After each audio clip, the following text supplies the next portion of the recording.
Everybody's had some adventures.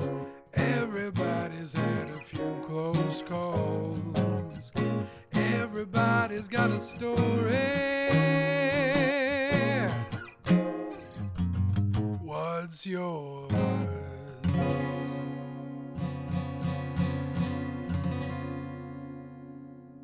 Hello, friends. Welcome to episode 32 of Cool Story with David J. McNeil. Thank you so much for listening. I really appreciate your continued support. This episode features a conversation with the one and only Mr. Moe Berg. Moe and his band, The Pursuit of Happiness, rocketed to success in the late 80s with their first single, I'm an Adult Now, and Never Looked Back. They had great success first in Canada, then the US, and then throughout the world, which allowed them to tour extensively. That success was parlayed by Moe in many other ways that we discussed during our recent chat. So here's that conversation with the Pursuit of Happiness frontman, Moe Berg.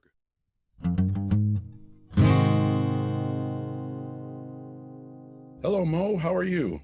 Good. How are you? I'm doing great. Thank you for being on the show. I much appreciate it. I was looking forward to this one. I've been listening to your music for a long time, and it's interesting. When I posted on Facebook that you were going to be on the podcast, I got a lot of really nice feedback from people who were excited to hear the interview. Nice Actually, one of those people is somebody I'm sure you know, been a big player in the radio industry for a long time, and that's David Marsden. Yeah. Oh, yeah. Me and David go back many years. I mean, he was a great supporter of us back when he was with CFNY, and he used to be my next door neighbor actually here in town.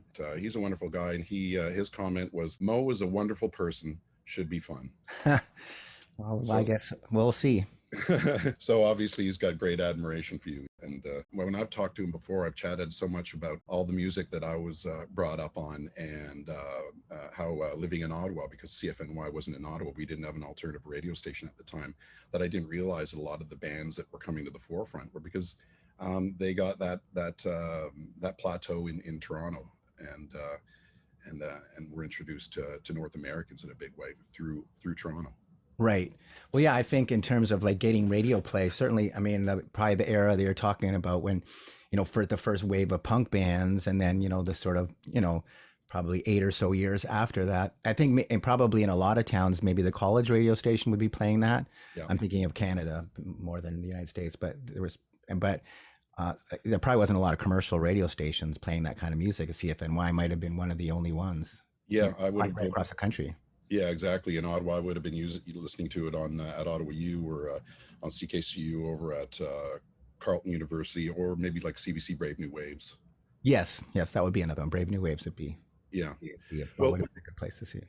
It's interesting you mentioned punk rock, because I wanted to start with your big breakout hit, which was I'm an Adult Now, and then kind of circle back to your early years. But when that song came out, I was reading your background, and when I found out that you grew up on the punk rock scene in Edmonton, it wasn't terribly surprising, because the way that single was released and the video and everything was very much punk rock ethos. It was DIY, right? You guys, yes. Tell me about that. How that song was written, and how it became well known by a lot of Canadians very quickly. Well, yeah, I mean, you're right. Like when I sort of started playing in the sort of, punk rock scene in Edmonton, I was sort of one of the OGs of the Edmonton punk scene. And so, in that world, it was DIY. No one was throwing, no one was really signing a band from Canada to make records. I mean, from Edmonton to make a record, or, there was really a hard time. You would have a difficult time getting a show. So a lot of the times the community would create shows. The punk rock community would create shows, or some hotel would just sort of slum it on a Tuesday night and have like punk rock night on Tuesday night at their dive hotel. So there was a few places to play, but you were really on your own. But there wasn't managers out there. I want to manage a punk band, So yeah, everything was DIY, and so I grew up in that era. And so I made records, and we pressed our own records and took them to record stores and tried to get them to take 5 on consignment. That was just the world I grew up in. I didn't know anything other than that.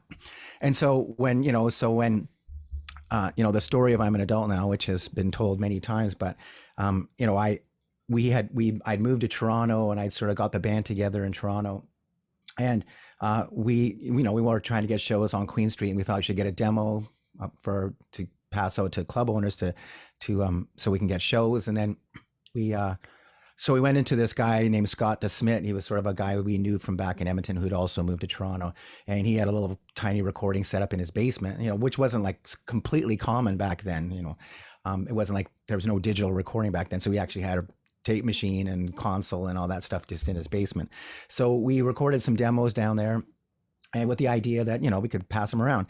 So one day I was just playing the demo for a friend of mine who was also was originally from Edmonton as well. A guy named Nello Giran, and he was working for the National Film Board at the time. And so he was a director. And so we were kind of like listening to the demo tape and just hanging out, having a beer or whatever. And he said, we should make a video.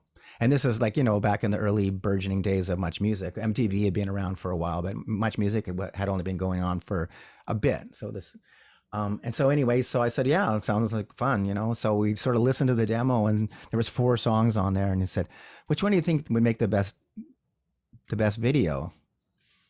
Not like what was the best song or what's the song that's going to change your life and establish your career. It was like, which one of these songs would make the best video? So that's the kind of luck that you need to be successful. You need that kind of luck.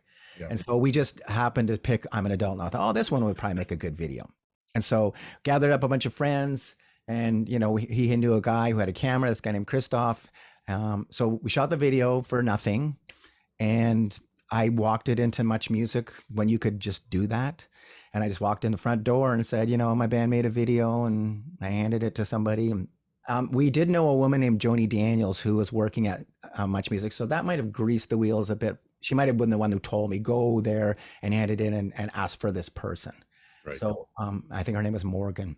And so I handed it to them, and thinking there used to be an alternative show on Much Music. It was called City Limits. Sure, yeah.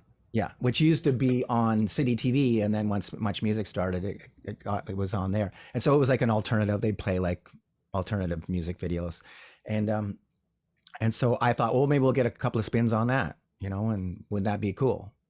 Yeah. And then I got a call from them like the next day, and they said, well, we're putting this into full rotation. And I was like, wow, that's incredible. So anyway, we had sort of organized our own little tour. So again, this is that DIY. We just sort of think, we'll make our own video, we'll make our own record, let's organize our own tour. So we organized a tour out west, and as we're touring out west, so I had tried to get a gig at this place called the Rivoli in downtown Toronto. It's like a pretty legendary Toronto, a restaurant / club.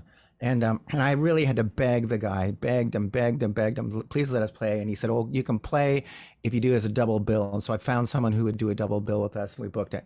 So anyway, we went on this cross Canada tour, and we started, we'd be in a bar somewhere and we'd see our video.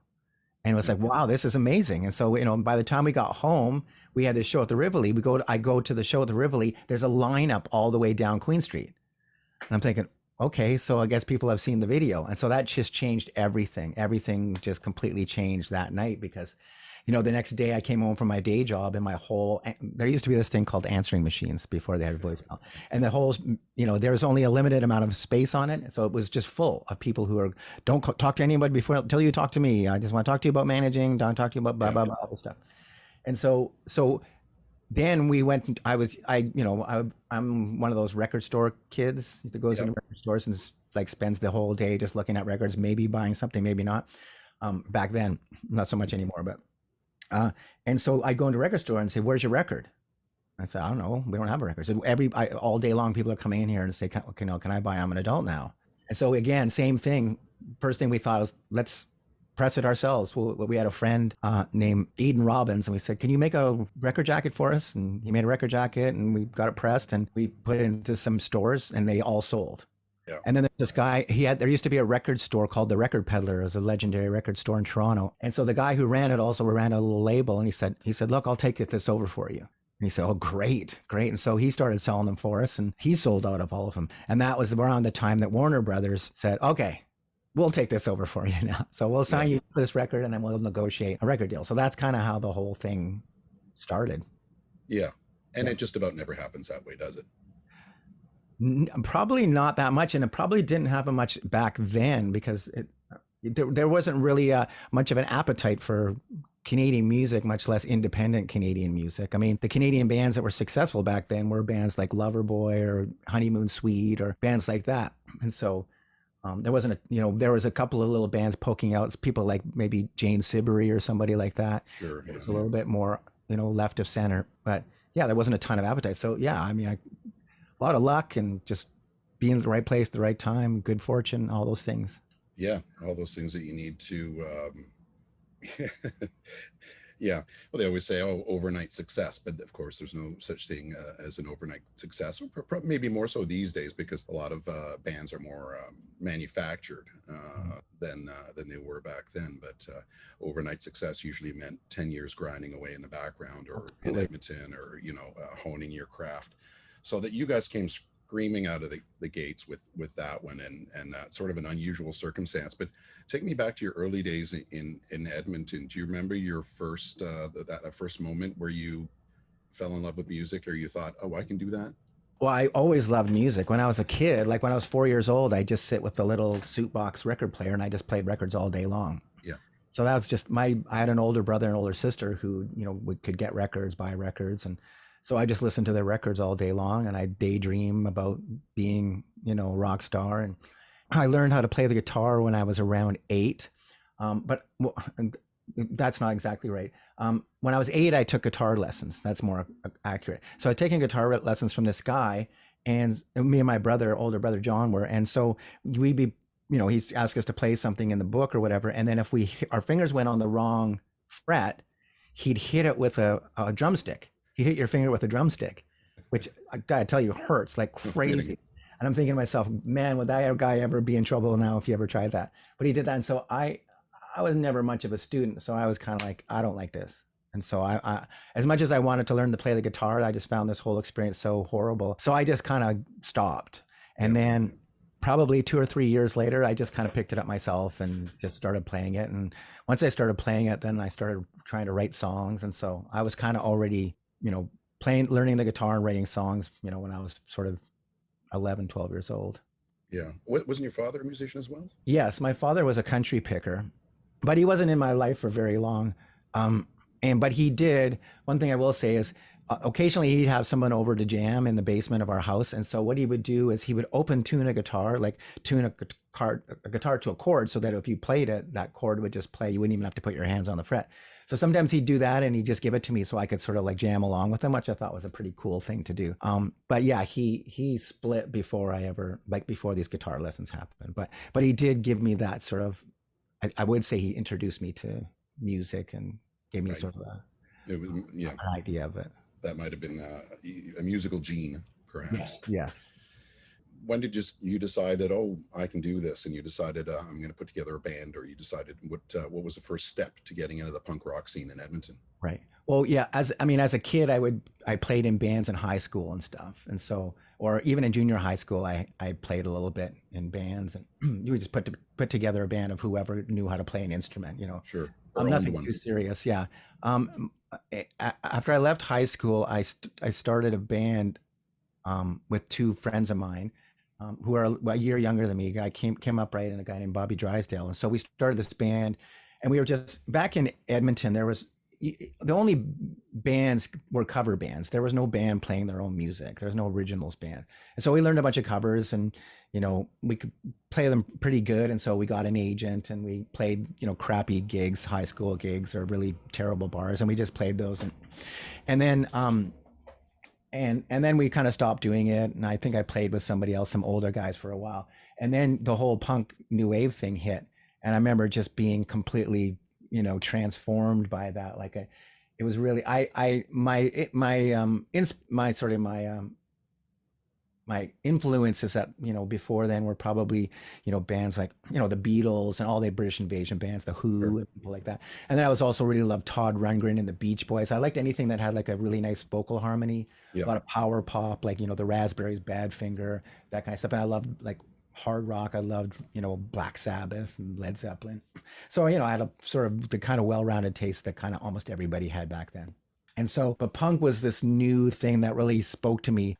What had happened just before that, as I started listening to people like the New York Dolls and Iggy and the Stooges, Sure. like that, and the sort of like abandon, the wildness, the sort of like edge, and the sort of nihilism, all that. Lou Reed was another one, and I just thought this is really great. This is kind of how I feel. Like I didn't feel like any of the music I'd listened to up to that point really was saying the things that I felt inside of me, and Yep. this was the stuff that I felt. And so that really changed everything for me. And so I got back together with those original two guys and said, there's this music that's made for us. This is our music. We need to start playing this music. And so we started back up again, and that was kind of it. And there really wasn't anybody in Edmonton doing anything like that. There was one other band called The Nerve, and there was a guy, sort of a legendary guy named PJ Burton, who ended up moving to Winnipeg, and he started a band called the Chocolate Bunnies from Hell that lasted for like about 25 years there, just playing clubs in Winnipeg. But they were kind of the only other band that was doing it. And there's one other band called Legal Limit. And so eventually it started to pick up steam, but we were kind of the only guys doing it. And so when we play a show, everybody who was at the least bit interested in that kind of music would show up because there wasn't anybody else to do it. And then, then we started going around to these other towns and playing it. And the interesting thing about the punk scene was it was largely just a bunch of disaffected like college students. It wasn't like people with razor blades and, and Sure. There were just a bunch of like, nerds. I guess nerds would be a good word for them. And so you play, and that's the people that you played for. They were a bunch of nerds who just probably got beat up by rockers and, people like that in their hometown. So this was a safe place for them. So it wasn't like the sort of punk scene you think of when you think about like the hardcore scene with, a bunch of guys, bald guys with no shirts on, like slam dancing and pounding each other and all that kind of stuff. Yeah, I remember growing up, and I got the punk scene a little bit later because when the punk scene broke, I was probably about 6 or 7 sort of thing. But, I started getting into listening to AC/DC and Judas Priest and Iron Maiden and Sabbath and all those bands. And I loved how loud and aggressive they were. Sometimes I didn't really relate to the lyrics as much because, a lot of them were, talking about, fantastic stuff and elves and warriors and all that kind of stuff. And I was like, that's kind of cool. I like how loud it is. But then when I started hearing stuff, when the Pistols, you started listening to the Pistols and Dead Kennedys and the Clash and all those bands, I was like, oh, these guys, the message is, fine tuned for me. I can hear this. Right. That's kind of, I sort of fell in love with punk rock. It's interesting though. We're talking about the whole punk rock thing, and then sort of doing a 360, coming back to your breakout and how you guys all of a sudden come roaring out. What was it like for you to have this single? It's in heavy rotation. I remember those days and it being on all the time. I'm an adult now, and you guys got tons and tons of play. What was it like to be instantly, at least, in your own town, famous and well known and recognizable? Was that a shock to you? Was it something you'd always anticipated, so it was welcome, or what did that feel like to all of a sudden be known by everybody? Right. It's an interesting thing. It was interesting to me at the time because I always used to say I both never thought this would happen and always thought this would happen simultaneously. Sure. I was like, I'll never, something like this could never happen to somebody like me. Mm-hmm. But it was what I always wanted. I guess that's more appropriate. I thought it could never happen to me, but this is exactly what I wanted to have happen. So I've always wanted to be successful in music and be able to have a career in music. But I always felt pessimistic about my chances of that happening.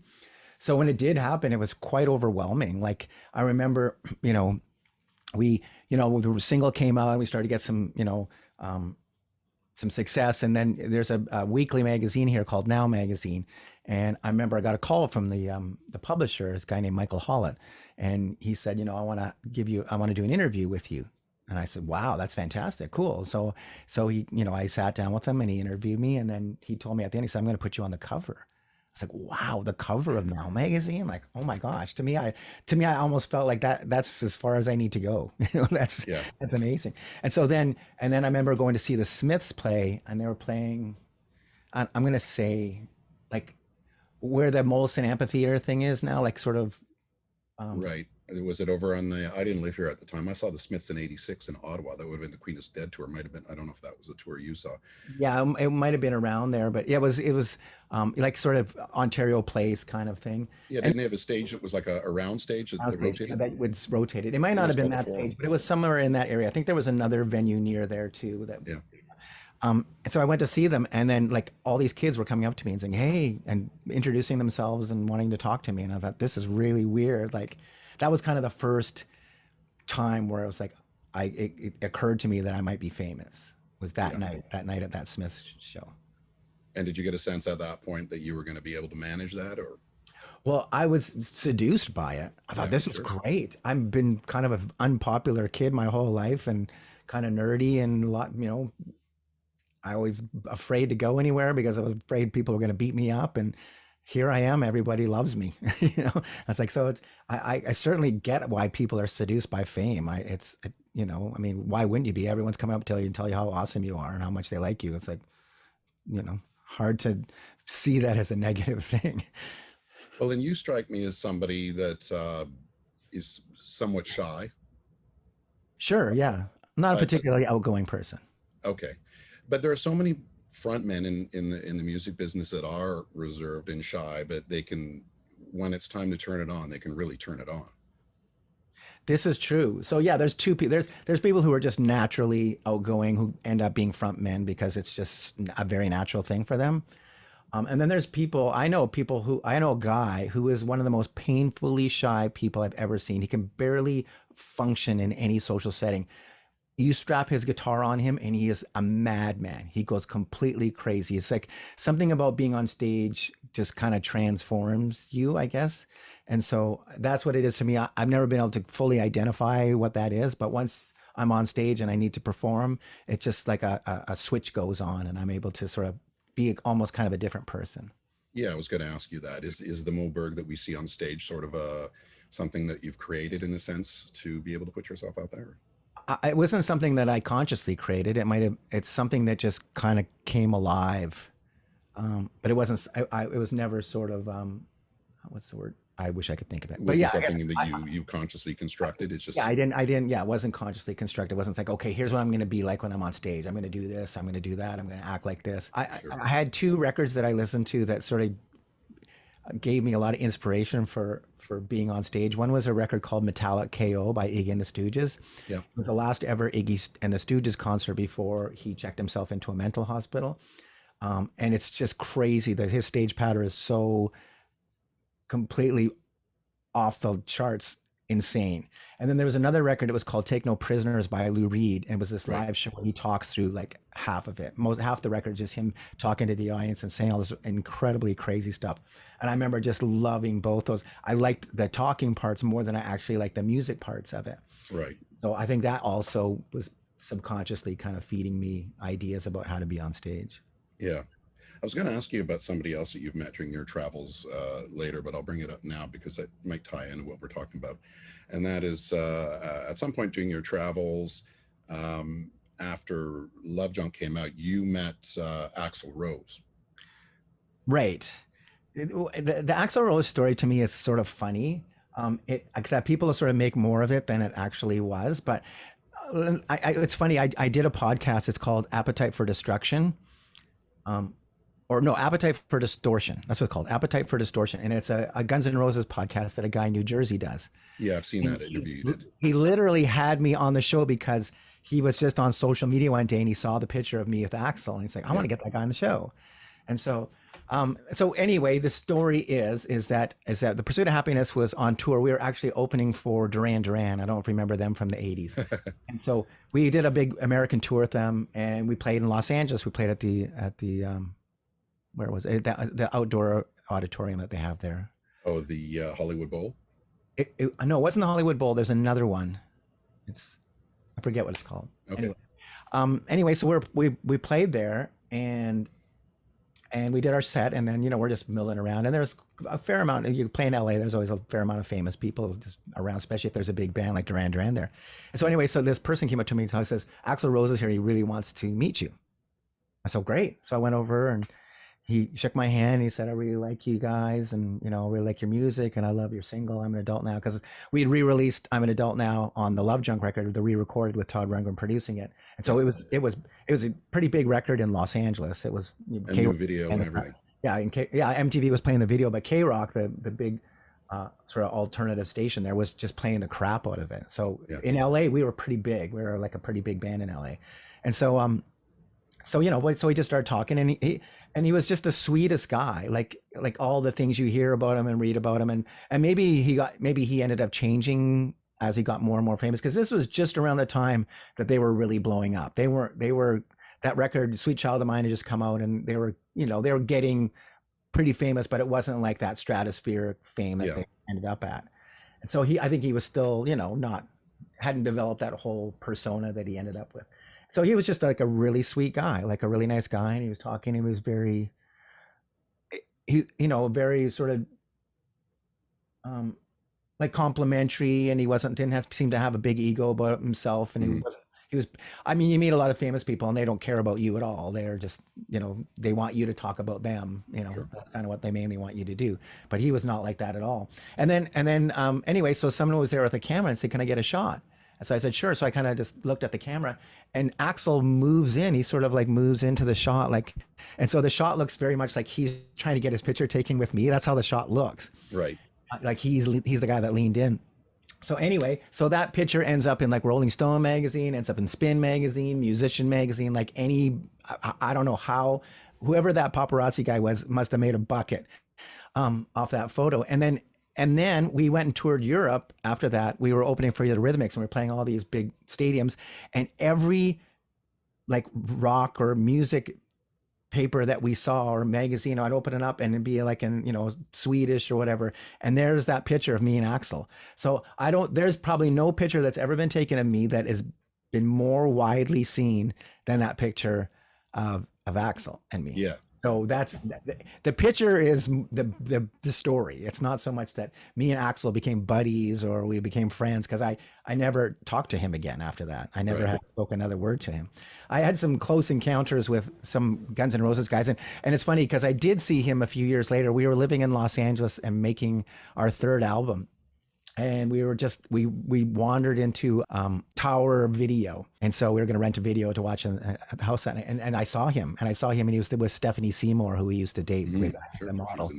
And so I was thinking, should I go up and say hi? Like, will he even remember me? And I thought, and then you hear all these stories about how he's kind of flips out and stuff, and so I thought maybe I won't, because maybe he just wants to go and get a video. He doesn't want to be bothered, and maybe if I went up to him, he'd like hit me with a copy of Goodfellas or something, I don't know. And so I just thought, well, I'll just let it go. But the bass player, Duff McKeegan, he called me when we were on tour, and right around the same time as I met Axel, maybe a little bit later. And he was like, "I want to write a song with you. Let's write together." And so we went back and forth a lot about this, and it got to the point where we were going to do it. And then that's when they just took off into the stratosphere. And I think it was like, I'm too busy and too big now to do this. So that never happened. So. Yeah, that album was a bit of a slow burn in terms of sales at first, but then when the video started coming out, everybody just gravitated towards that band. It's interesting. The reason I brought up Axl a little bit earlier than I anticipated was that I was thinking about that, and Axl Rose, when you were talking about being shy, reserved, and being able to turn on, I'd wondered, and I now that you tell me the story, and I read a bit about it, that you didn't know him that well, but you hear all these stories about his legend for hitting the stage so late. I had a friend who was a guest on the podcast who directs the video portion of a lot of big shows. He didn't tour with the original Guns N' Roses, but he toured with the second iteration, which was Axl and the guys that he hired. And on that tour, they were massively late pretty much every night. And he said, I don't know how Axl's making any money on this tour, because they got so many fines for playing late in different towns, and then all the crews having to go in overtime. Right. And it gets very expensive. And I wondered, people have always wondered whether it's a shyness or it takes him a long time to get ready and revved up to be able to be on that stage. But I don't know if you can answer that. No, I think a lot of people have wondered that. I'm not sure. Someone probably knows. I'm sure the guys in the band might have a theory, but I mean, I always heard that. I remember hearing a story once about the band, like, because I think he was just kind of late for everything. Right. Remember the guy saying, we were waiting for Axl, and then we knew if we waited for an hour and we left, that was a good idea, because then if you wait for an hour, then he knows he can be an hour and 10 minutes late. Yeah. If you wait for 2 hours, then he'll think he can be 2 hours and 10 minutes late. So I don't know. That was just a story I heard. I don't even know if that's true. So yeah, I can't comment on that with any authenticity. I can't say. Yeah, I remember reading a piece about Liz Taylor and how she was notoriously late. So oftentimes they would book things and tell her that they were 2 hours earlier or 3 hours earlier so that they could manage to get her there close to the time. Right. Good idea. uh, so um, so I'm an Adult Now takes off, and then it comes time to do a full album, and that's when Love Jump comes along. Did you have a full band at that point? Was it, or did you have to hire people once you started putting the album together? No, we had a full band. So we had a full band that did the I'm an Adult Now original video, and that was a band that played shows. And we got a manager, a guy named Jeff Rogers, not long after the single came out. I think he was the one who helped us negotiate the deal with Warner Brothers to release it. And so me and him sort of set out to like get a record deal. And so we traveled, we went to all the record companies in the States and had meetings and dinners and stuff. But it took a while, and we signed a publishing deal with this company called SBK, which ended up becoming EMI Publishing. And so we signed that publishing deal. And what the publishing deal did was it gave us some money so we could all quit our day jobs. So we all got money so that we could take like a weekly salary from this lump of money that we got. And then the other thing is that when you sign a publishing deal, their only way for them to make the money back usually is for you get a record deal, and they can make some of the money back and you get your songs played on the radio. So they were very proactive in terms of like helping us get this record deal. So in the meantime, we had these two women who were singing in the band, Tam and Tasha Mobile, and they kind of got a little tired of waiting for this, and they also wanted to do their own band. So they left, and then we got this woman, Chris Abbott, who's also a guitar player. So now we had two guitar players, and she's sang backups. And then we got a woman named Leslie Stanwyck, and she played. So the original band was me and Johnny Sinclair on bass and Dave Gilby on drums. And Dave Gilby is still in the band, and so is Chris Abbott. So those are two people that have been in the band for the entire, to this moment. And so anyway, so this guy named Danny Keaton was working at the publishing company. He was working in the New York office. And so he sent a woman named Kate Hyman, who was A&R at Chrysalis Records. And Chrysalis Records was a British label, but had a big presence in the US. They had like Billy Idol and Sinead O'Connor and like a whole ton of like pretty successful acts, the Proclaimers. And so anyway, so she came to see the band, and we were in Winnipeg. It was like one of those 40 below cliched nights in Winnipeg. We're playing like a terrible place. We used to call them fern bars, where they had like places that had like a bunch of dry plants everywhere, you know? And there wasn't very many people there. And she came to see the band, and then we partied afterwards, and we acted like complete idiots, which is what we did every single night back then. And she said, "I'm signing you guys. I want to sign you guys." And we had a couple of other offers, but we loved her. She was just such a cool person. We thought, let's do this. She's great. And the label was doing really well. They had a bunch of really successful acts at the time, Pat Benatar and a bunch of people. So we signed the deal, and then we were in their office in New York as we were kind of touring around and just talking to them about the record. And the president was a guy named Mike Bone. And he said, who do you want to produce the record? And I said, well, I'd like to get Todd Rundgren to produce it. And Todd Rundgren was my favorite artist. He was my favorite producer. But I said it in that way, like, I'd like to be president of the moon someday, like that kind of thing, And I probably forgot I even said it as soon as I left, because I thought, we're going to end up with some junior producer, somebody who's just starting out, that kind of producer. That's how I felt was going to happen. So anyway, so we were, touring around, and we ended up back in, of all places, Winnipeg again. And so I'm at the gig at Soundcheck, and someone says to me, "There's a phone call for you." And I go pick up the phone. I say, "Hello." And a guy goes, "Hey, it's Todd Rundgren."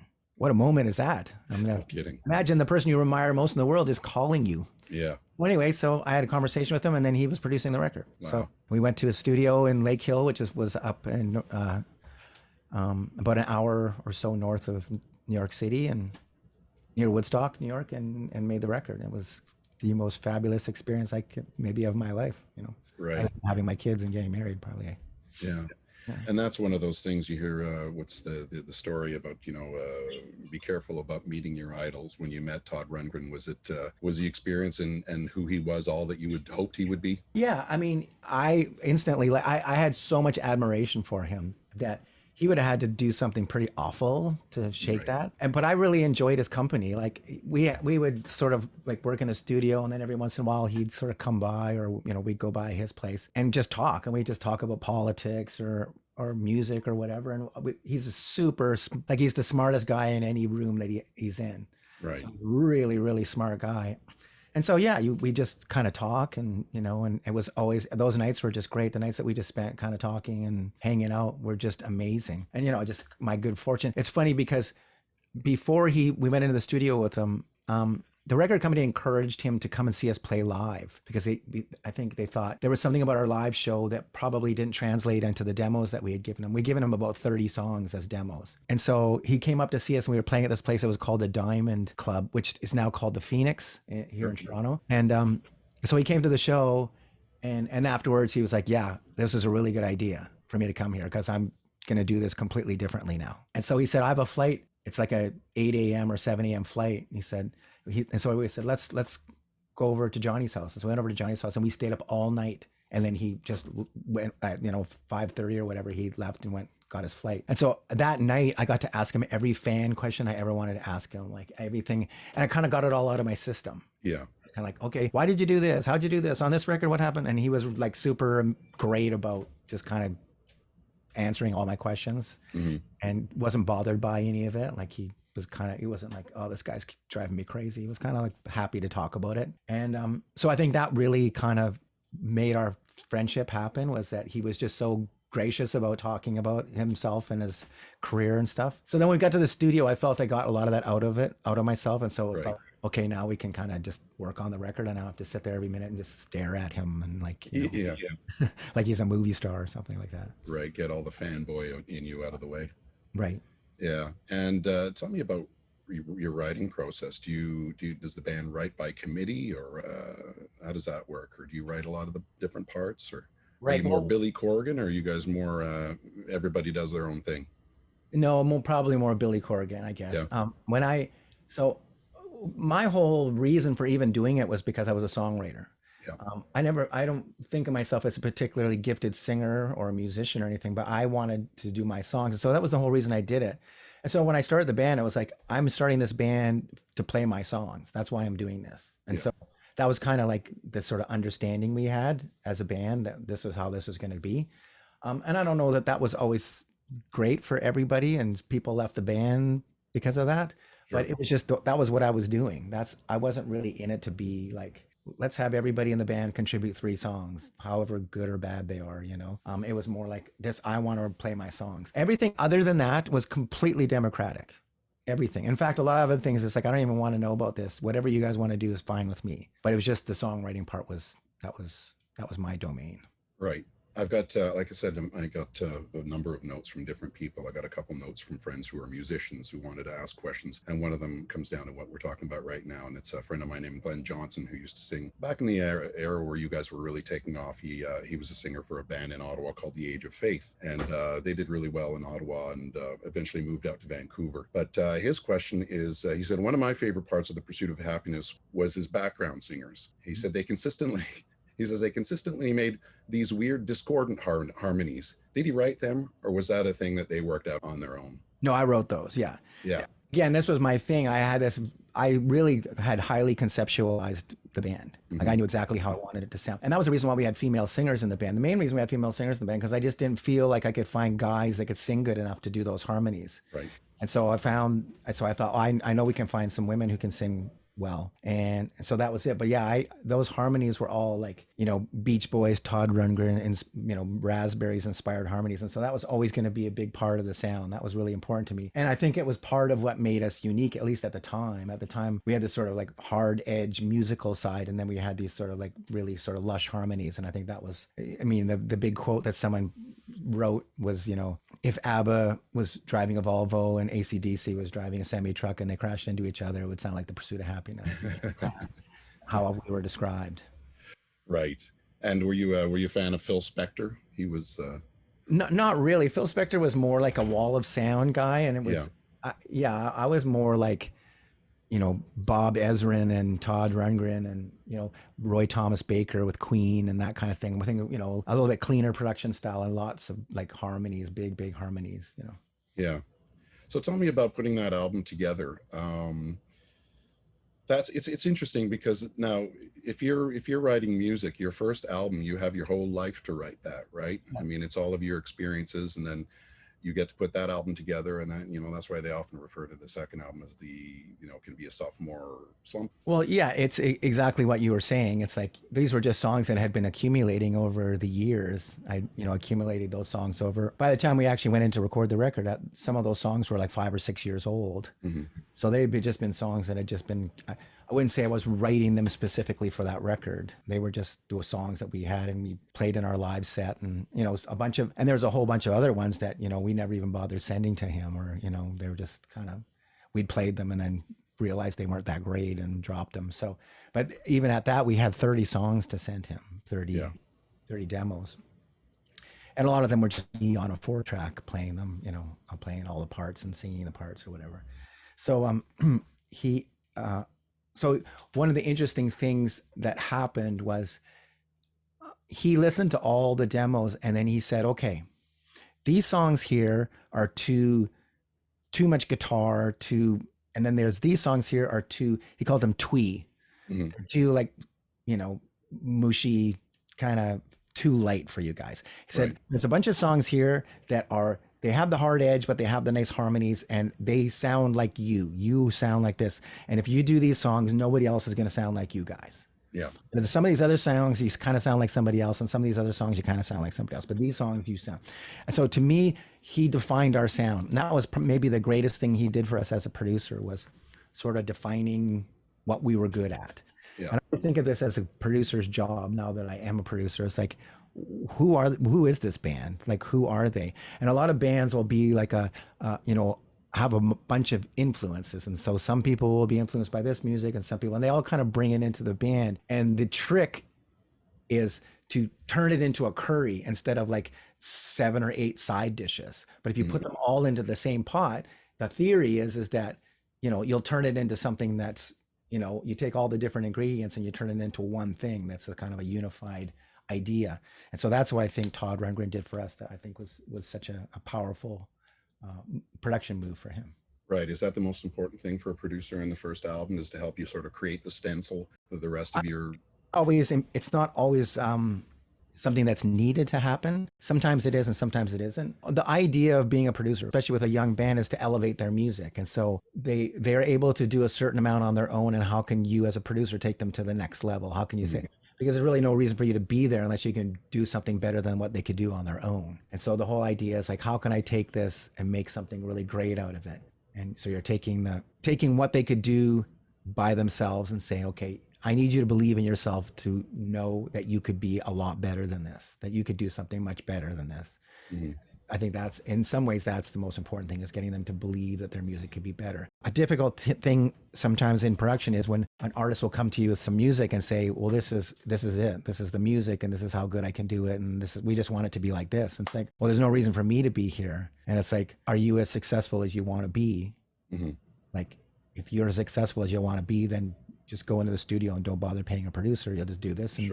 But if you're looking for your music to be better, or you're looking for this to more success, then you need to take the advice of someone who's been in the music business and someone who's a producer and worked on a lot of records and been in the studio a lot, and take their advice. When we were doing the records, even though I was extremely a control freak about my music, I mean, as we've been talking, I wrote the songs, I arranged all the songs, arranged all the vocal parts, everything, the bass parts, the drum parts. But, when Todd Rundgren said, I want you to do this, it's like, yeah, we're doing that. Like, I would be the biggest idiot in the world to pay you like however many thousands of dollars we're paying you, and you're Todd Rundgren and I'm nobody. Why wouldn't I take your advice? And all the advice I took was always the right thing to do.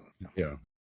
I'm guessing that being a good record producer is a lot like in film and television being a good director, and that is that your job is to create a safe environment where people feel like they can come forward and be their true selves, and have that room to be able to, to just hit it, to be who you are in the moment. a great producer that follows that idea, these ideas we're talking about, is a guy named Rick Rubin. Sure. And so Rick Rubin is more like a guru. He's more like a band spiritual advisor. And so that's what he does. He creates an environment for the band to become their essential self. Mm-hmm. And I think that's why people want to work with him, because he pushes people to be better. But it's not about being better, like this is going to be perfect and this is going to be perfect, like some producers are. It's more like, I'm going to give you the room to be yourself, and I'm going to encourage you to do that, and I'm going to make you believe that you can be better than what you started out doing before I got involved. Sure. Well, I mean, it's crazy. Rick Rubin did, I don't know how many albums with Johnny Cash at a time, where he basically stepped in and said, Johnny, let's go back to who, your roots, and kind of take it from there. And yeah, he's a fascinating guy. I read a lot of rock bios and watch a lot of documentaries, and it's amazing how often he comes up in the later years of massive acts and helps them kind of rediscover themselves. Yes, that's exactly what happens. He's done that multiple times. Yeah. So talk to me a bit about Love Junk. That's a great album. I mean, it's got so many songs on that were in heavy rotation, at least here on Much Music, and you could hear on the radio. I remember seeing that show, the Love Junk show, at Barrymore's in Ottawa. I think it might have been 89 or 90. And it was such a fun show. It was tight. It was fun. The backup singers sounded amazing. Band was rocking. It was a great album and a great tour. Tell me, what do you think it is about your songwriting, in particular your lyrics, that really resonates with listeners? I honestly don't know, because something that's sort of been interesting to me is my songs are never really covered. Mm-hmm. And I think what people liked about us was that it was just so not the normal thing. One thing that I've always found interesting is that no one's really covered The Pursuit of Happiness. We don't get a lot of people covering our music. And I think a big part of that is because the songs are kind of weird lyrically, and they come from a point of view that I think a lot of people would feel very uncomfortable singing from that point of view. It's funny, I was working with a really big Canadian artist who wanted me to write lyrics for him, because he's like, oh, I love your music. I want you to write me some lyrics. And so he sent me some music, and I wrote the kind of thing I do. And he calls me back. He goes, I can't sing this. Well, why'd you ask me then? Like, this is what I do. This is my thing, And it's like, so I think what drew some people to our music was the fact that it was very sort of unusual. It wasn't, like I said, the vernacular of common rock song. I wasn't saying the same words that everybody else was saying. And I think, I don't mean to say this immodestly, and this was just something that was said to me, was that there was a certain kind of like, so I think some people felt it was more sort of like smarter, I guess that's the word, than a lot of lyrics they were hearing. But I think I prefer to think it was just more plain. It was plainer. I wasn't trying to say, girl, I want your love. I was saying, girl, I want to have sex with you, because that's what girl, I want your love means. And so I was just kind of being a little bit more literal maybe than everybody else was being. And so maybe that was it. Maybe that's what people were kind of. Yeah, that's my take on it. When I first started listening to your music, it was like, oh, I get this. He's talking about real guy and girl stuff, getting dumped and getting embarrassed and feeling like a fool and all that kind of stuff that every teenager can relate to. Right. I mean, we've all been through that stuff. Most rock stars don't want to sing about killed by love, like some girl dumped me and now I'm acting like a psycho because I got dumped. No, most people don't want to sing that. No, but you did. I did. Yeah, I was okay with that. And it connected with people for sure. I think that's definitely a part of the, why The Pursuit of Happiness really rang with a lot of young people. It was like, it just felt like, oh, I'm going through that stuff as well. And it's horrible, but it's refreshing to hear somebody else talking about it. And it's just not just me. Right. Well, I think a lot of people have been successful because their lyrics have been so relatable. Mm-hmm. So I think, think about someone like Taylor Swift. Like, when Taylor Swift was in her teenage years, she was writing about being a teenager. And every single teenager would hear that would be like, yes, this is exactly right. But even someone, you think of someone like Trent Reznor, mm-hmm. and the sort of darkness of his lyrics was also something I think a lot of people who are feeling those feelings really resonated with them. Like, I feel that darkness too. Like, so I think, a lot of people I always try, and tell people how important lyrics are. And you think, when you really connect with our song, it's often you're connecting with the lyrics more than you're connecting with the music. Sure. Well, look at we were talking about Johnny Cash. Look at a song like Hurt that Trent wrote for 9 Inch Nails that Johnny Cash ended up doing a cover of. Yeah. It's one of those covers that transcended the original. Yeah. Yeah, it's amazing. I mean, if you said to me that Johnny Cash is going to cover the song, you'd say, "What the hell? How how is that going to happen?" It's a song about hurt, and it's a song. It's universal, and Johnny Cash made it his own. There's so many people that didn't know it was a cover. After hearing Johnny Cash sing it. Right. Yeah. Exactly. Right. So yeah, I think that's, for me, that's the big thing, is that your lyrics just really hit home, especially at that time with a young audience. So they just it resonates. Yeah. So you put out that album. It goes went platinum. Yes. There you go. So once again, you've a couple more steps. You're climbing that you're climbing that Right. ladder, and you're moving along. What was it like Right. to tour with that album and then get all that much more attention for your songs? Well, I mean, it was great. I mean, we toured like madmen. We were on the road almost solid for a year. We toured all through Europe, and we toured all through America a couple of times, all through Canada a few times. And yeah, we were just playing shows and having the time of our life, basically. Like, I mean, everything that all of us had ever wanted to do in our life, we were doing it. We had a record that was being played on the radio, and we were playing shows and traveling the world. And it's like, it's everybody's dream who's ever picked up a guitar. Yeah. And how did you adapt to life on the road? Did you take to it quickly, or? I loved it. Like I I thought this is so cool. I'm getting to travel the world and on someone else's dime. Like, you know, it was great. I'm playing a show every night and meeting new people and seeing new people. Yeah. I mean, yeah, I really liked it. At the time, I loved being on the road. You know, when I was young, it was the best. It was the best thing. And that kind of experience too opens you up to all kinds of new opportunities. Do you, looking back on those early years when the doors swung wide open for you, can you remember sort of circumstances you fell into where you were able to meet your idols or play with people, or new opportunities that came up because of this newfound fame? Um, yeah, I mean, I did get to meet a lot of people. I got to meet, obviously I met Todd Rundgren, Yeah. and I met a bunch of other people too, like that I admired. Like I actually when I was a kid, I loved Alice Cooper. Yeah. And I got to meet Alice Cooper very briefly, had our picture taken. And the best part of it was like, when I met him, it wasn't like, oh, hi. It was like, hey, Mo, I really like your music. I love your band. Mm-hmm. Just one of those, you never think you're going to hear that from, a childhood idol. And so got a picture taken, and I always wondered where that picture was, because I would do anything to have that picture. But, I met people like, when I was a kid, I grew up, I loved like the Guess Who. I met, Burton Cummings, and, yeah. I love the Raspberries. And one day the guitar player from the Raspberries called me on the phone to talk, and, tons and tons and tons of people you'd meet, all the time, and you have millions of great experiences. And yeah, it was, I mean, you really can't beat it. Like, it was everything you ever wanted and more, kind of thing. Yeah.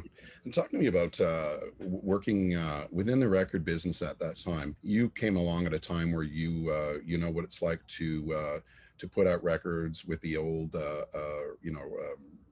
record business system. It's since changed quite a bit, and you've been around long enough that you know what it's like on the other side, and then back to the more DIY thing, I think, right now with Right. with the way albums are produced now. It used to be that you would put out an album and tour to garner attention for the album, and now it's the opposite, right? It's all about touring to make money because of Yes. digitizing of music and that sort of thing. It's honestly, there's everything has good and bad, and a lot of people like to portray the music business now as really terrible. And there's things about it that are terrible, and there's things about it that are much better now than they used to be. Quite honestly, when I was first starting, making a record was a really big deal. Like, you had to go into a recording studio that cost like $100 an hour, and and then typically you had to be signed by a record label, because they were the only people who had enough money to pay for something like that. Sure. And so people did make their own records, but they were usually not as best quality, and things like that. So so the record companies really held all the strings, and people have this idea that people used to make millions of dollars off their records. Oops, sorry. But the same people who were making millions of dollars off their albums, the same people who are making millions of dollars off their albums now. Right. Like, the people who are that famous. Here's what happens: is you sign a record deal and you get an advance. This is the only difference then from now, is that's the only money you ever saw from your record It was Yeah. the advance money they'd send you. So if they decided to give you $50,000, that was $50,000 you made off your record, and you never made another dime because you have to pay that back first. Then you have to pay back the cost of your record, which might be like $1,000 or $150,000. Then maybe they made a few videos, maybe that's another $200,000 or $300,000. Maybe they spent like $200,000 or $300,000 on tour support. So now you owe the record company $1 million. Yeah. You don't owe them, but you have to recoup that money. And so every time you sell a record, say you get a quarter. Mm-hmm. So if you've spent $1 million of the record company money, you got to sell 4 million records before first quarter. Yeah. And so most people don't sell 4 million. Mm-hmm. So, this idea that, you don't make any money off your records anymore. Well, you never really did anyway, except for your advance. That's the one difference is you could get an advance. That's the only difference. So, the whole thing is you're always making money off touring, off of, merchandising, off of publishing, getting your airplay, that kind of thing, mechanical royalties from records. Those things are all still exist. Yeah. So what used to exist was artist development on the record companies, which does not exist anymore. Right. And so our artists are expected to develop themselves, and that's hard for a lot of people. That would have been really hard for me. The other thing was, you had to get your videos on MTV or Much Music, and in the early days that was a little bit easy, and in the later days that was almost impossible. But you can make a video and put it on YouTube, and no one can tell you any differently. You don't have to ask anyone's permission, or that's not the right word. You don't have to get anybody. You don't have to sell it through a committee and they're going to be the ones that decide whether it gets to be on YouTube or not. If I want to post something on YouTube, I just go ahead and do it. So your ability to sort of put yourself out into the world is quite a bit more substantial, and your ability to find your fans is also easier. Not easier, but it's I just produced this guy, and his name's James Clark. It's the James Clark Institute, and he's like a power pop guy, and it's kind of like an Elvis Costello, but sort of Jellyfish, Beatles, that kind of thing. And so I know there's people all over the world that want to hear that music. And so the internet is a way to try and find those people. So if he can get on certain kinds of playlists, for example, on Spotify, that all the people in the entire planet who like that music can find him and listen to him. Yeah. And so that's the difference now. It's back in the day, the record companies had this much power and retail had the rest. So retail would decide whether they even wanted to carry your record. Yeah. And then once your record had sort of exhausted how much it was going to sell, it would be deleted. And so then no one could access your music at all. There was no way for anyone to access their music. And as soon as music became accessible digitally, that's the first thing I did, was go try to find all these old songs that there was no way to ever be able to buy the record of those. They were not anywhere. And I go and it's like, hey, there's that song that I've loved my whole life, but never been able to buy my own copy of it. Right.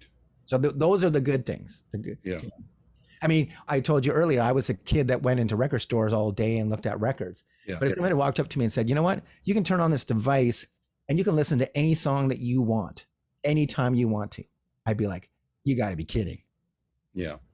As much as the experience of buying records and being in record stores, as much as I love that and it was great, honestly, if I was a kid, I would probably rather be a kid now and be able to just go to Spotify, Apple Music, YouTube, and just be able to sit there and listen to music. If I had all those things when I was a kid, I would have just been listening to music 18 hours a day. Yeah. Yeah. I wouldn't have to listen to Toys in the Attic by Aerosmith 7 times a day because it was the only new record I had. Yeah. Well, it's interesting there's a similarity now, and it's just the kids can access any kind of music. If they hear something on a TV show and it's an older song, they'll look it up and then they'll discover all of that artist's music. And when we were kids, we didn't really have much money to buy albums. And when I was really young and first started listening to music, I didn't go to the stores on my own. We used to send my mom out to buy records, and sometimes she'd come back with the wrong record, and it would be a happy mistake. I remember once we sent her out, I wanted to get the album that had, I don't know if it was called Dream Police. It was a Cheap Trick album with the song Dream Police. Yeah, we liked that single. We sent my mom out to get it. It was about 1979, I guess. And she came back with the wrong album. She came back with The Police, Regatta de Blanc. And she said, do you want me to bring it back? But in those days, you could open up the album and listen to it and then send it back. So my brother and I opened it up and put it on the turntable and listened to it. We're like, wow, what is this? With the whole reggae thing. Great story. And we were just happy accident. Yeah, we were like, wow, this is incredible. So we ended up keeping the album. But before that, we listened to a lot of the albums that my parents had. My dad wasn't a big he doesn't have an ear for music, but he liked big chunky beats and stuff. So he liked listening to Marty Robbins and stuff. So he could really that kind of thing. But my mom used to listen to CCR and the Beatles and Joni and Minnie Riperton and all these different acts and stuff. And Uriah Heep. And we listened to the albums and we thought these are pretty cool. So you learn a lot from listening to your parents' music. Absolutely. And then that kind of disappeared. But these days now the kids can go back and they can, if you hear, like I said, maybe you hear a Bowie song in a movie and you're like, oh, what is that? And you can go back and read and discover the whole catalog. And I think there was other things that came along too, like Rock Band came out, was huge. And then they came out with the Beatles Rock Band kit. Right. That introduced a whole new generation to Beatles music. It's pretty amazing. My son, he was playing it with his friend and all of a sudden he's singing Lucy in the Sky with Diamonds and all these songs. And, yeah, exactly. It's pretty amazing. Yeah. And so Love Junk comes out. It's a huge success. You guys end up doing a total of 5 studio albums, right? And then 2 albums that are sort of our best of, and one of them has a couple extra tracks, right? That's right.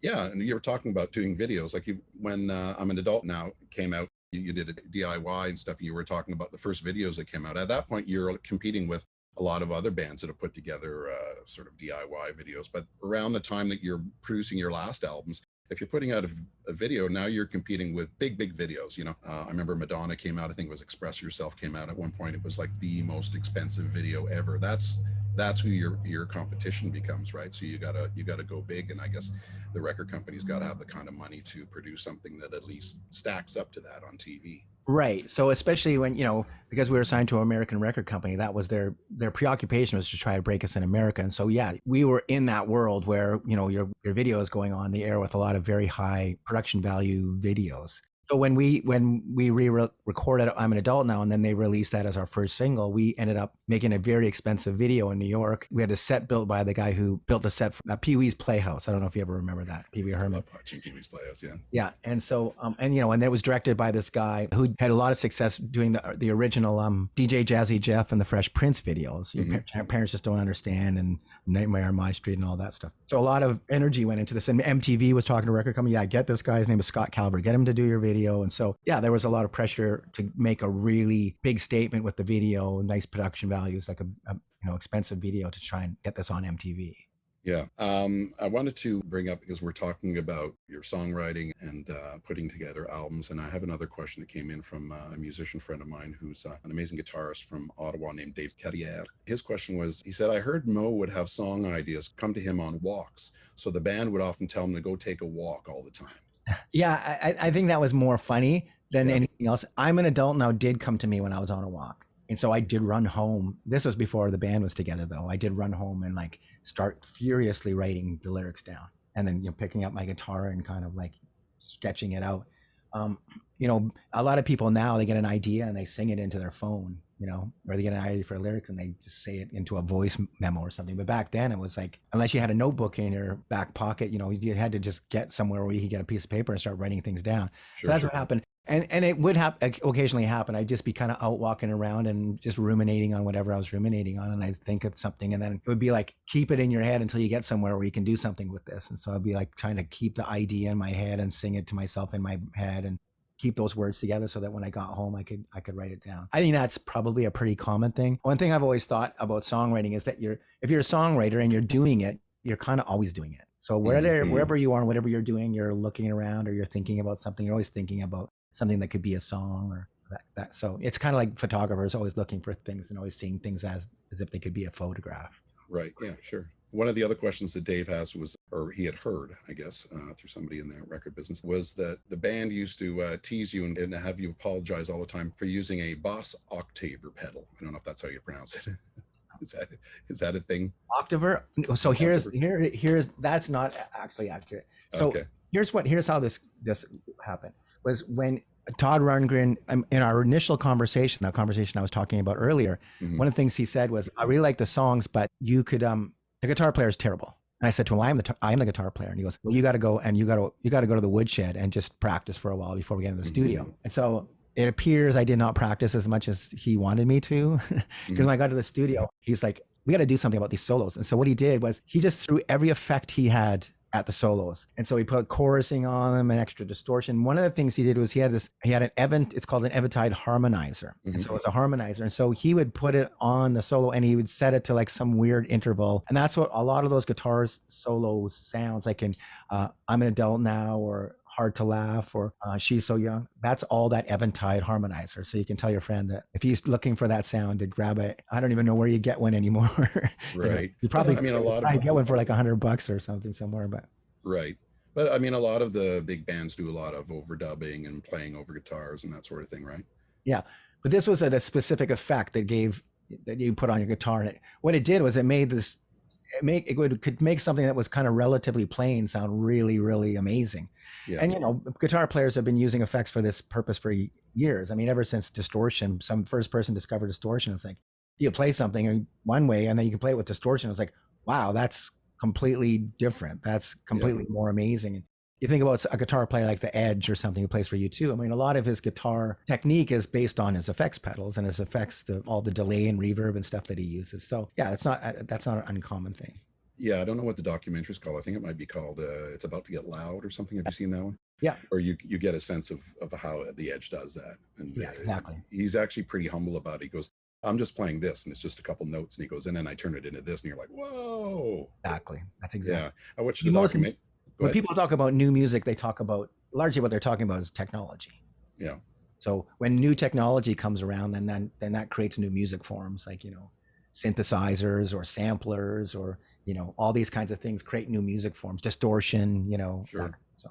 Well, I watched a documentary the other night on ZZ Top, and it was their first album. I forget what it was. Is that Tres Hombres? I'm not sure, but they're in the studio and they're working with the producer, and he says, we're trying to figure out what your sound was. And he said, one of the guys, the tech says, well, why don't we overdub the guitar on this? And the guy was like, no overdubs at all. That's my one rule. And so they sent him out to get like crawfish or something. They were down south. They sent him in, and it was in another county. And when he got back, the tech had they did lay down the one track, and then they retuned. Is it Gibbons? Is that his name? Billy Gibbons? They retuned his guitar, and then did another track that sounded kind of gritty over top it. And when they came in and they said to the producer, well, just listen to this. And they played it, and the guy was like, that's your sound. Right. I'm glad he was good about it. He had been stubborn and said no. And then they never would have probably been as successful as they ended up being. Yeah. I want to ask you, you've had an amazing career, so many years on the road, opportunities to play everywhere, taste fame.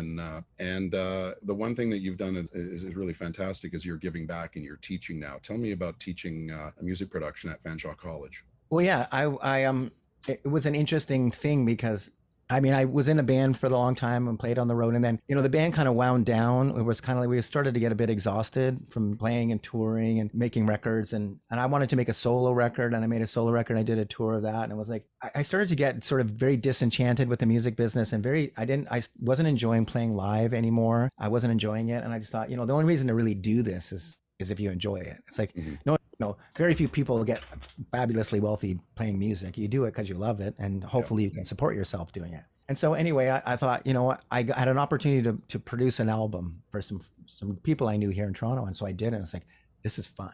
Mm-hmm. And then I got a call from a major label saying, will you produce a band? And so then it was like, and I will pay you like a lot of money to do it. And it was like, okay, that sounds great. And so I did that, and I was like, this is really fun. And I loved that it was just me. I could just go in and be creative, and then I could just walk away. Mm-hmm. I didn't like sell it and humiliate myself, and do anything. I just could walk away and look at the next project. So anyway, so then that started my producing career. And so I did that for a long time. And in the middle of that, I wrote a book of short stories, and I was always just looking for outlets for my creativity that didn't involve like being in a band and going on the road and having to call radio people and beg them to play your song and stuff like that I just felt horrible doing. I felt awful. So anyway, I produced and did it for a long time. And then I got a call from Fanshawe saying, we have an opening for a first year music production professor. Yeah. And I was recommended by this guy named Kevin Doyle, who was like a Grammy winning mix engineer. And so I went and met with him, and then I was kind of like, I just had my second kid. I had my son had just been born when this happened, like probably 2 weeks before I got this call, or a week or so. Great timing. And I was thinking to myself, you know what? I wonder if I should try this, because it's like, it would be like an anchor. And anybody who's ever been like in freelance work knows that's like, it's feast or famine, and you never know you're always wondering, when's my next gig? When's my next, job? When's my next whatever? And, some people are lucky enough that they're so busy that that's great, but most people it's feast or famine that's the cliche everyone uses. So anyway, I thought, well, here's something that will just be a paycheck every week. I only have to devote a couple of days a week to it. And I can still produce and do whatever else I want on the other 5 days. So I thought, I'll give this a try with the idea that maybe I'll try it for a year and just see how it goes. And so I tried it. And I was like, same thing with production. It's like, this is fun. This is really fun. I'm really enjoying this. And I meet the kids and you get a lot of energy from them. And I started talking. And the great thing about the gig was that the coordinator who hired me said, just tell them what you do. Just go in the class and tell them what a producer does. So I had a ton of freedom in terms of like how I was going to construct the course. And so I said, okay, I'm just going to walk in there and show them what I do as a producer. And so it was a blast. And so I'm starting my 12th year this year.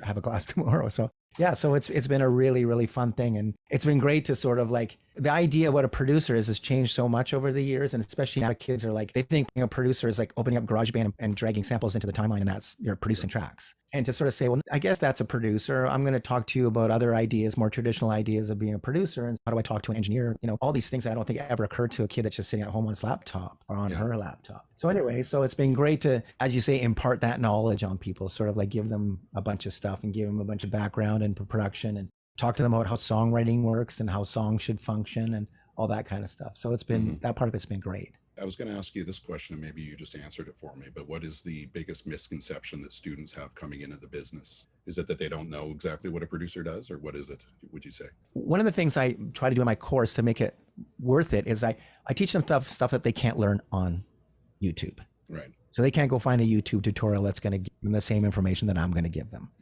And so we talk a lot about how songs work and how song arrangements work. And, people have a lot of misconceptions about, people think, well, if I play on something and I play it to the end, it's a song. And it's like, well, it's a song in some sort of like very basic way, but is it a song in a way that someone other than your boyfriend or girlfriend or mom would like? So that's the whole thing. It's like, I try to teach them stuff like that. Like, here's how songs work. Let's listen to this song. Do you see how this is unfolding? Let's listen to this arrangement. Do you see how what's happening on this bar? What's happening on this bar? And so you give them an idea of how complex the whole idea of, and how important music is in terms of music production. A lot of producers are largely computer scientists. They've mastered a computer program like Pro Tools or Logic or Ableton more than they've like created something meaningful musically. So I try to give them a sense that it's called music production. Music is first and production is second. And there's a lot of records, the first Ramones record, first Police record, there's a lot of records that were done for like a few $1,000 that are timeless recordings. And they are because there's great music on them more than they were great production. Yeah. Well, it's the same. I work in television, and there's a lot of young editors that come in that know all the bells and whistles and the tools and stuff, but are they good storytellers? Do they know how to tell a story with a beginning, a middle, and an end? And perfect analogy. It's very similar. What's one of the biggest surprises about young people who are getting into the business these days, things that surprised you about this new breed of artists? Well, what's interesting for me is how many people still play traditional instruments. And so I think this is something that kind of it irritates me a bit. It's like, I'll listen to some big music industry person talking and said, well, the music that is, the only music that's really happening now is like trap inspired music, like music that's hip hop inspired pop music. That's the only music. Like, so The Weeknd and Drake and, Kendrick Lamar and whoever is doing it at the time. But there's like vast amount of people who are listening to music that isn't that. It may not be the most popular, it might not be in the top 10, but that doesn't mean like hundreds of thousands or millions of people aren't listening to it. Yeah. And so all the music I have a 15-year-old daughter who's about to turn 16. All the music she listens to is like music that's not that. It's like today's alternative music, and then the same alternative music that I listened to when I was a kid. That's what she listens to. And I'm surprised at how many of my students are the same. They say, well, I got, FL Studio and I can make trap beats, but I play the guitar and, we do a big concert every year at the school. It's called Share the Land. And it's all people playing guitars, bass, drums, keyboards, singing, playing the saxophone. That's what it is. It's that. And so it's really, to me, it's very inspiring to think that people are still have the idea that music is played on instruments and it's not just all completely sample based. And I have zero problem with people who make music that's sample based. I make a lot of it myself. Yeah. But the idea that it's not all just that. It's not just this one thing. It's the fact that people still want to pick up a guitar and play. Even though rock is dead and no one listens to rock music, there's still tons of people who want to make music on real instruments. Sure. Yeah. I know that from time to time you play with sort of Canadian supergroups with a lot of other Canadian artists, and you do shows with them. You still write music for yourself regularly? I typically don't write for myself. I usually, if I'm writing, writing with somebody, like someone is saying, "Can you help me finish my song?" or "Can you help me write a song for my record?" or for whatever it is I'm doing. So largely, I'm coming into something, and there's already an idea there, and I'm helping them realize the idea. So that's typically what I do as a songwriter these days, and have been for a long time. Just recently, over the pandemic, I started writing a bunch of songs and recording them, and just for more for my own amusement than anything else. Hmm. Um, and I haven't really talked about them with anybody. You're probably like the third person I've ever even mentioned this to. Hmm. And so I may do something with that or I may not, but it's been great to just kind of just write whatever I feel like writing and not be sort of like writing to somebody else, their idea of what a song should be. It's more, I'm just doing whatever I feel like doing. So who knows, maybe someday I'll throw that out. Well, if people Google The Pursuit of Happiness, you probably won't find an article that says that the band broke up. It's the band always seems kind of open-ended. Do you see yourself touring with the band again in the years to come? Well, in theory, we had a bunch of shows booked before the pandemic hit. And so some of those shows have just been sort of like perpetually rescheduled. And I'm assuming that eventually they will happen. Just before the pandemic, about a year before the pandemic, Universal Records had re-released Love Junk as a double vinyl, double CD kind of big package, gigantic deluxe version. So we went out and did a bunch of shows, and it was great. It was a blast. We had a really great time, and we had great reception from our fans, and a lot of our old fans came to see us play, and it was amazing. We had an amazing time. So that really kind of buoyed us to think, well, this is a fun thing to do every once in a while. You know, if someone wants to throw enough money at us, well, let's go play and have a great time. You know, and I love all those guys in the band. And honestly, that's the thing you miss the most, is just being in the band, being around,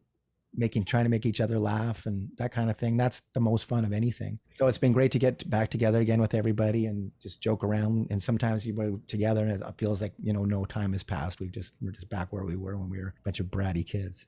Yeah. You mentioned Alice Cooper earlier. I saw Alice Cooper probably about 4 years ago in concert with Motley Crue. They were playing at what's now called the Bud Stage, and it was interesting because Alice was up there and he was singing those songs that he wrote so many years ago, singing about school's out forever and songs about being a teen. What's it like singing now the songs that you wrote when you were that young? Do you attack them differently? Do you put yourself back in that mindset? Or Well, yeah, that's an interesting question, and it's very interesting for Alice Cooper. He gets up every night on stage and sings "I'm 18," Yeah.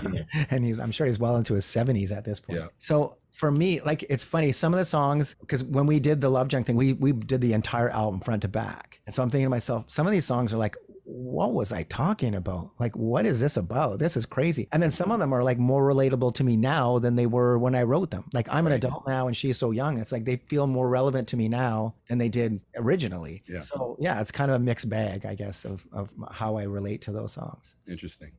Look, Mo, I want to thank you very much for the time that you put aside today for myself and our audience. It was a real pleasure talking to you. You mentioned running into Axl Rose at Tower Video and seeing him and thinking, oh, I don't want to disturb him and he's on his downtime, that sort of thing. I was in a situation like that quite a few years ago where I was at the Cadillac Lounge and I saw you sitting at the bar and I thought I should go over and introduce myself. And I thought, no, he's just sitting there having a beer, chatting with friends. I'm not going to go disturb him. So I'm glad that we got a chance to meet now and have a more extended chat than we might have had that night. So thank you very much for your time. It's greatly appreciated. It was a real pleasure to chat with you. Oh, same here. It was great talking to you, David.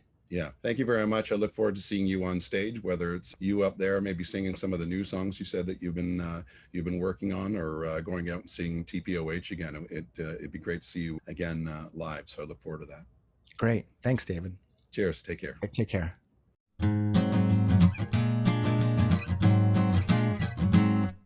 My thanks to Mo once again for sharing his cool story with me and you, the listener.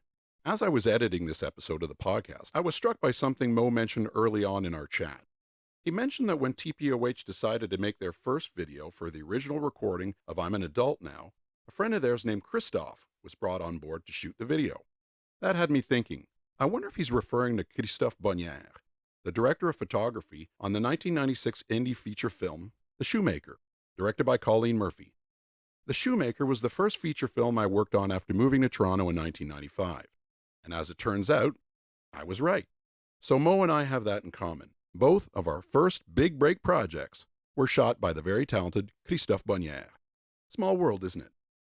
My thanks as always to Mr. Jerry Stamp, who wrote and performed the Cool Story theme song and all other jingles and stings that appear on the show.